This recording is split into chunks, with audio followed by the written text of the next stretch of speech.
جو ابھی آرٹیکل جاری کیے ہیں بی بی سی نے آج کی شام میں جو اپڈیٹ جاری ہوئے ہیں، جس کے اندر انہوں نے ڈیتھ ٹول کو بھی اور جو متاثرہ مریضوں کی تعداد بتائی ہے، اس کے اندر آپ دنیا کے مختلف ممالک کے جو لوگ اس وقت چائنا میں ہیں اور ان کو ایویکویٹ کر کے کہاں لے جا کے رکھا جائے گا، سب نے ایک طریقہ کار بتایا ہے کہ کسی نے 4,000 میل ایک آئی لینڈ میں رکھنا ہے ان کو 2 ہفتے کے لیے، کسی نے ملٹری بیس ایک خالی کی ہے، کسی نے جہاں یہ اسائلم سیکر جا کے جن کو بند کر کے رکھتے تھے وہاں جا کے رکھنا ہے۔ آسٹریلیا، نیوزی لینڈ، امریکہ، کینیڈا، سب نے اسی طرح کی حکمت عملی بنائی ہے۔ We need to work on these lines. ہمیں ان لوگوں کو چھوڑ تو نہیں دینا کہ وہاں پہ بیماری بہت ہے تو ہم پاکستان نہیں لائیں گے تاکہ یہاں نہ پھیلے۔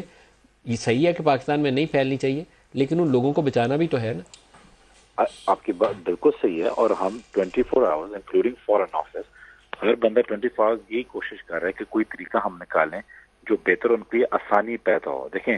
اب تک تو ابھی چائنا کو اپریشیٹ بھی کیا ہوا ہے ان کے ساری ایفرٹس پہ، کہ میں نہیں سمجھتا کہ کوئی اور ملک اس اتنے بڑے پیمانے پہ